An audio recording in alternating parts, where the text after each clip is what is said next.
The climate emergency is the single biggest, most threatening thing that any one of us will ever experience. Hey, welcome to Minerva. I'm Vera, and today I wanted to talk about how we can be climate activists as disabled people. My sources are in the description box below.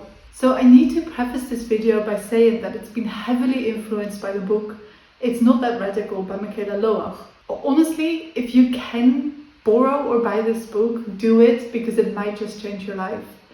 But the reason why it's been so influential was because Michaela took all of these different concepts and she brought them together and she expanded on it.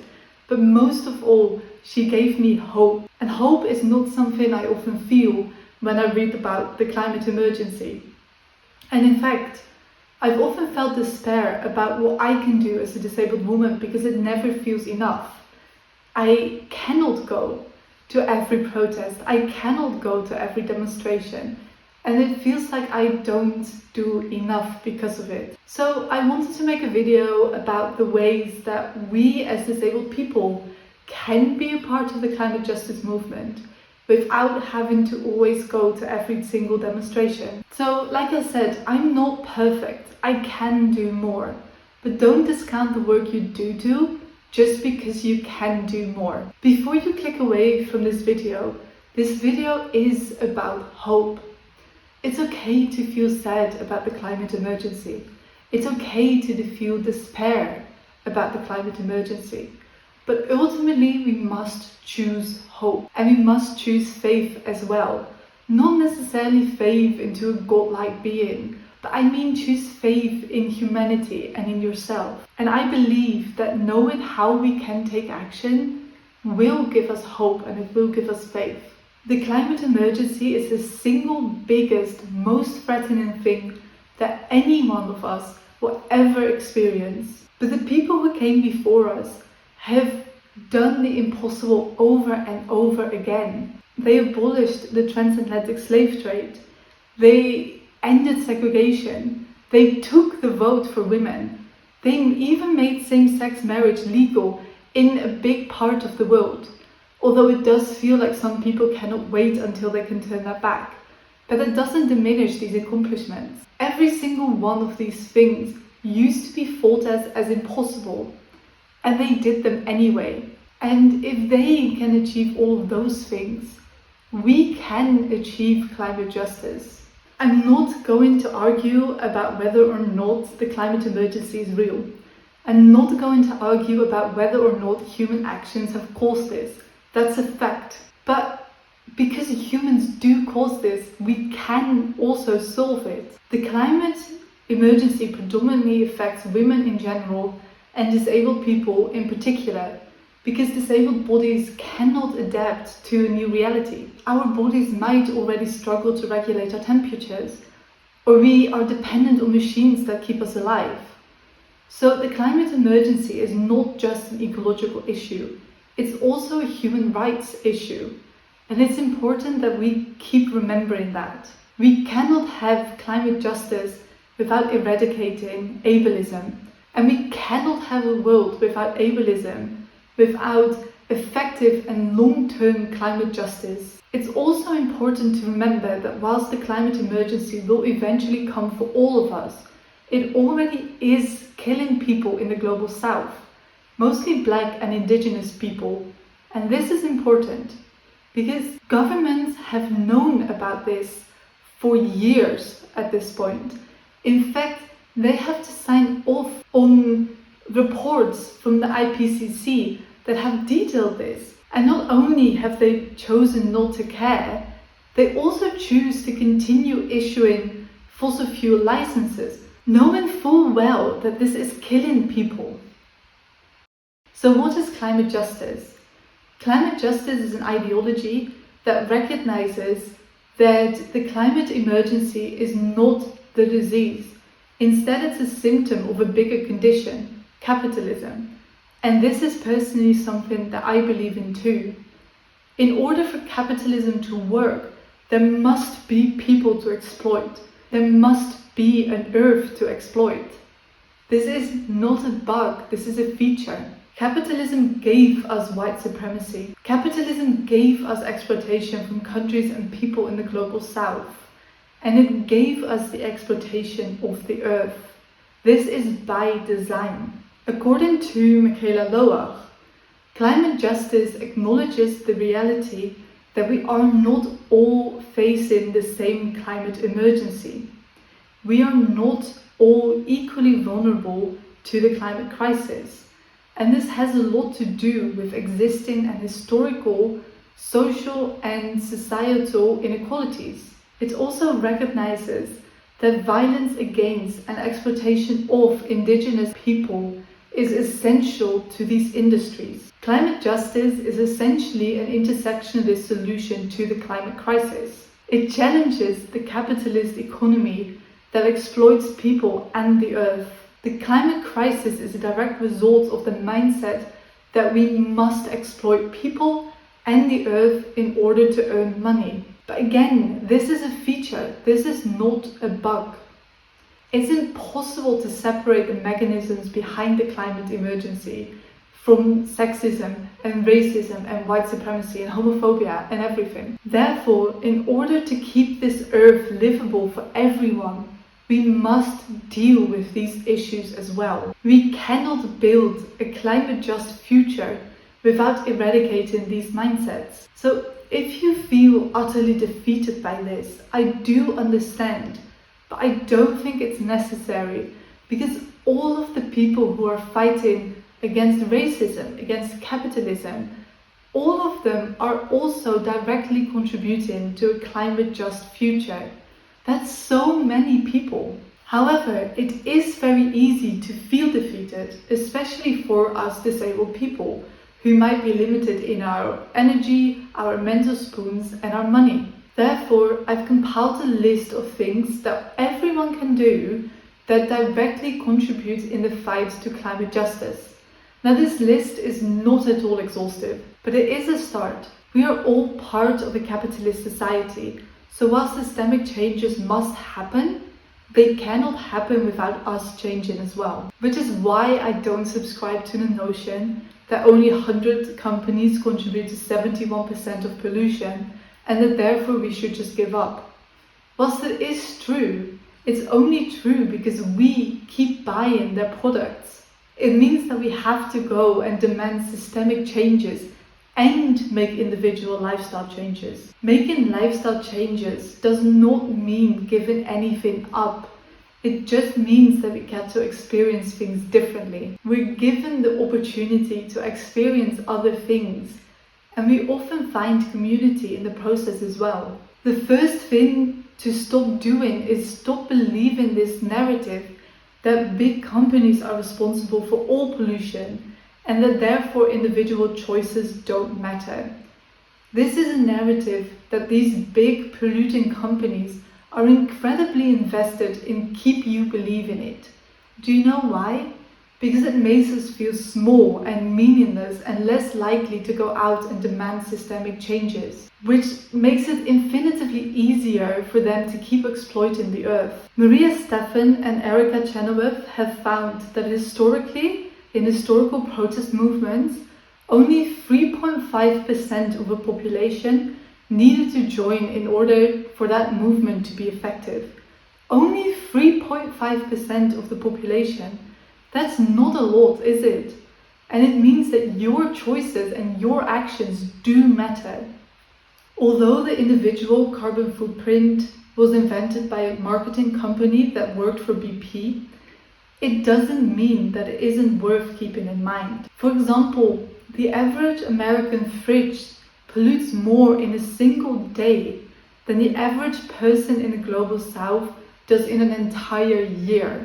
That means that it must be predominantly up to people in the global north to solve this climate emergency. It is simply unfair to ask people in countries in the global south to pay for a solution to a crisis that they ultimately didn't cause. So we can all think about what changes we can reasonably make in our lives. And with reasonably, I mean without inflicting damage on yourself. So either physical or mental damage. For example, maybe you can stop flying, or you can stop eating animal products, or maybe you can stop consuming fast fashion. These are not big things, but they do make a difference. The world doesn't need us to be perfect. It needs us to try our best. Although lifestyle changes are important, they are not end all be all, and they were never intended that way. I believe that individual lifestyle changes are important because we simply cannot keep exploiting the earth to live the life that we do right now. I don't believe in a false dichotomy between systemic changes on one hand and individual lifestyle changes on the other. They must go together. And this is what Michaela argues as well. I do think it's important to acknowledge that when we are talking about individual lifestyle changes, that not everyone has the same choice. It's relatively easy to live zero waste if you can afford it. It's relatively easy to never use a car and only rely on public transport if you live in a country that has a good public transport system. But we must acknowledge that that isn't the case for everyone. We cannot fault someone for using a car to go to work when that is their only option. It's also important that we realize that even in countries in the global north, poor people do in general pollute less. So another thing that you can do is consume less. You can join a library, join your local no-buy group, start a library economy with your friends. And the library economy is an economy in which we all own a thing, but we share it together. So we all have access to this one thing, but we don't need to individually buy that thing. Find your community. And if this doesn't exist in your neighborhood, then make it. Something like skill swap can work too. Maybe you have a friend that loves to cook, and maybe you love to sew. So maybe you can make a deal together where they will bring you some home-cooked meals every now and then, and you repair their clothes. The possibilities are endless. Cut yourself some slack though. We do live in a capitalist society, and as such we will inflict damage. Try to do as well as you can, but do also practice compassion to yourself. There are some things that you need, and as disabled people we do need more. We cannot go zero waste because these medications that keep us alive come in plastic packages. Sometimes we cannot cook from scratch because we simply don't have the energy, or we can't use a knife. All of this is fine. Do what you reasonably can without inflicting damage on yourself. But don't forget about demanding systemic changes as well. Remember, they must go together. So as far as systemic changes go, Michaela argues that the biggest difference you can make is by joining your local climate chapter. Whether that's Fridays for Future, or Extinction Rebellion, or the Let's Again Action, it doesn't matter. Join protests and join marches and join strikes. Of course, I understand that not everyone can join protest marches. They are incredibly overwhelming. But you don't need to attend a protest in order to organize them. When organizing a protest, there's so much work that needs to be done behind the scenes as well. Like arranging finances, making people aware of the protest, liaisoning with other climate chapters. If you enjoy hosting meetings, if you enjoy writing, perhaps you could write the social media posts. They will need people who can hand up posters or who can design posters. There is so much work, and I'm sure that there is something that we can do as well. But you can only find out about that by joining. I often feel guilty for not being able to join every single protest, but it's not that radical. Michaela quotes her friend, Tomia Gregory, who says, even making a cup of tea for people in a meeting is a vital part of the movement, and that I can do. Also, if you absolutely cannot donate any time or effort to your climate chapter, then consider donating money. It's expensive to organize a protest, and your donations can really make a difference. Additionally, now that we're on the topic of finances anyway, changing your banking to a bank that doesn't invest in fossil fuels makes a difference as well. Other things that we can do is talking to your friends and family and other people about the climate emergency. We don't need to know everything about the climate emergency in order to talk about it. We don't need to know everything in order to have an opinion. But it does help if you at least have a basic grasp of things. So, know what climate justice is, know what the climate emergency is, stuff like that. But you can talk about these things and express your worries without knowing all of the details. And you can do that with your friends and your family and every other person. Ask if they would maybe like to go to a protest one day, and then send them the details of that protest.